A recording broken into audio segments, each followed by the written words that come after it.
Beberapa tahun yang lalu, saya bertanya kepada Pak Kadek, bagaimana cara agar sukses cepat tercapai? Kemudian, dia jawab dengan balik bertanya, "Kamu lapar, Wik? Seberapa lapar kamu?" Saat itu, kami tengah bercakap santai di sore hari di kantor kami yang tua di bilangan Kebayoran. Kantor tersebut adalah bangunan tahun 70-an akhir yang hanya kami perbaiki sana-sini selama 25 tahun lebih kami berkantor di sana. Karena struktur bangunannya yang tua, kami pun mencoba memolesnya agar terlihat sedikit lebih keren. Kami beri tanaman dan pepohonan. Jadi kalau ada tamu yang datang, mereka bisa menikmati keasrian taman daripada terfokus pada tuanya bangunan kami tersebut. Sore itu, kami berdua duduk di dekat pintu meja kerja Pak Kadek. Kami geser bangku mendekati jendela agar isapan rokok dan asapnya bisa langsung keluar ruangan. Pak Kadek tahu saya bukan perokok dan dia menghargai itu. Saya duduk di hadapannya yang juga bersebelahan dengan jendela dengan secangkir teh hangat. Kami berdua menyenang-nyenangkan diri dengan kesederhanaan yang kami miliki tersebut. Salah satu kebiasaan aneh kami berdua selain duduk diskusi adalah pada saat memilih makanan, terutama makan siang. Kalau lagi punya uang, kami makan seadanya di warung atau pesan pada penjajah makanan di sekitar kantor yang murah meriah. Namun, begitu cash di tangan menipis atau bahkan tidak ada, kami makan di restoran karena bisa gesek kartu kredit. Aneh kan? Namun, itu salah satu hal yang sering kami jadikan bahan bercandaan. Sore itu, saya sedang kelelahan, baik secara mental maupun secara fisik. Membangun usaha harus menyediakan banyak ekstra semangat dan kepercayaan. Saya harus menggaji karyawan, mencari modal, mempertahankan keuntungan perusahaan, merekrut SDM, serta membangun sistem dan organisasi. Belum lagi mengurus hal rutin di rumah, keluarga, belanja harian, cicilan bank, biaya pendidikan, menjaga badan dengan pola makan dan olahraga, dan banyak lagi. Semua itu membuat saya saat itu sedang di titik nadir terbawah saya kecapean. Pak Kadek berusia di awal 60-an saat itu, dan dia merupakan orang yang saya kenal lebih dari 70% waktu hidup saya. Dari saya kelas 5 SD hingga saat ini di usia saya yang 40-an. Memang tidak setiap saat kami bersama-sama. Bahkan selama beberapa tahun kami hanya bertemu satu hari. Jalan hidup kami sendiri-sendiri hingga 4 tahun yang lalu, ketika saya memutuskan agar kami bergabung dan masuk di dalam payung organisasi bersama. Diskusi singkat ini terjadi ketika saya bergabung penuh, biasanya hanya dalam RUPS atau rapat komisaris. Sisanya, saya membangun sendiri organisasi bisnis saya, dia dengan organisasinya. Saya hanya pemegang saham kecil dan menjadi komisarisnya. Hingga terlontarlah pertanyaan saya kepadanya sore itu, "Babeh, bagaimana cara agar sukses cepat tercapai?" Ya, saya terkadang memanggilnya Babeh karena sosoknya saat ini seperti pengganti sosok almarhum ayah saya yang telah tiada. Pria berkacamata minus dengan rambut memutih yang sedikit dikuncir karena kepanjangan itu menatap saya sambil menghisap rokoknya. Topinya yang dia kenakan terbalik membuat gayanya tampak seperti seniman saja. Kembali ke pertanyaan Pak Kadek yang bertanya, seberapa lapar saya pun menjawab, "Sangat lapar, lapar sekali." "Kalau sudah begitu, kamu tidak perlu bertanya lagi. Stop bertanya. Kamu sudah paham. Kalau kamu harus terus bertanya, hanya akan membuat pikiran kamu berputar pada imajinasi.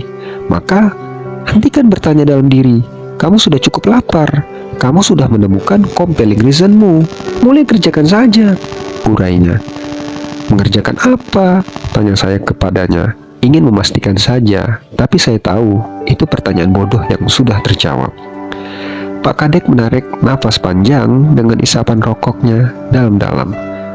"Kalau kamu tidak bisa berenang dan kamu tercebur ke air yang dalam, maka yang kamu harus lakukan adalah gerakkan semua anggota tubuhmu agar kamu tetap mengambang dan kepala kamu muncul di permukaan. Sekali kamu berhenti bergerak, kamu akan tenggelam. Itulah yang saya maksud dengan kerjakan dan lakukan," jawabnya. Kalau kamu lapar dan sangat lapar, gerakkan semua hal yang bisa membuat perut kamu terisi. Setidaknya bisa makan. Mungkin tak perlu kenyang, tapi kamu bisa menyambung hidup. Hingga kamu suatu saat sampai di pinggir, atau kamu tetap di air, tapi tidak tenggelam. Begitu kamu bisa berenang, itulah kepandaian yang menempel abadi padamu, hingga kamu dimanapun bisa buat uang, bisa sukses, dan apapun kebutuhan kamu bisa terpenuhi. Anggap saat ini kamu tidak bisa berenang, anggap kamu selalu bodoh. Hal itu yang membuat kamu harus belajar dan lapar bekerja. Lanjutnya, saya merenung cukup lama dengan penuturannya itu. Lapar dan mempertahankan lapar, selalu bodoh dan belajar. Sepertinya sejak saat itulah dalam benak saya seakan ada kalimat yang terus menempel. Keep being hungry, Wowi, and keep being stupid. Jadi, jangan tanya lagi kamu harus apa. Itu hanya menunjukkan bahwa kamu orang peragu. Lanjut Pak Kadek dengan intonasi tegas. Mendengar kalimat tersebut, saya berhenti berpikir. Orang di hadapan saya adalah seorang perantau yang membangun jalan hidupnya dengan banyak kesalahan dan banyak kegagalan. Dari Bali ke Bandung sebagai mahasiswa ala kadarnya yang tinggal mencari gratisan di sana-sini, hingga akhirnya menjadi sukses, bangkrut, dan gagal, lalu naik lagi. Rasanya ribuan hal buruk pernah dilaluinya. Guratan di wajahnya menceritakan banyak masalah kehidupan yang telah dia lewati. Berbicara dengannya seakan-akan berbicara dengan kitab kehidupan, karena semua diceritakan dengan pengalamannya. Pembandingnya adalah dirinya, dan ketika ditanya bagaimana, dia jarang menceritakan atau menjawab pertanyaan tersebut. Contohnya seperti pertanyaan saya tentang bagaimana cara cepat sukses tadi.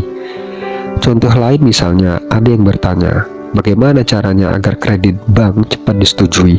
Pasti banyak orang di luar sana selain Pak Kadek yang akan menjawabnya dengan detail. Contohnya, kamu harus menyiapkan FS, memberikan appraisal tanah jaminan, menyiapkan RAB, dan seterusnya. Itu contoh orang yang menjawab pertanyaan dengan bagaimananya. Akan tetapi lain halnya dengan Pak Kadek. Kalau ia ditanya seperti itu, dia tidak akan menjawabnya, melainkan akan bertanya balik, ngapain pinjam? Dia tidak akan menceritakan bagaimananya atau how, tetapi why.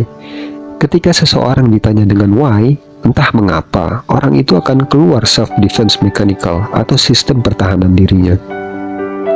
Dia tahu sekali bagaimana melakukan reverse psychology atau psikologi terbalik agar pertanyaan kembali ke si penanya, yang membuat siapapun itu menjawab pertanyaannya sendiri dan menyelesaikan persoalannya sendiri.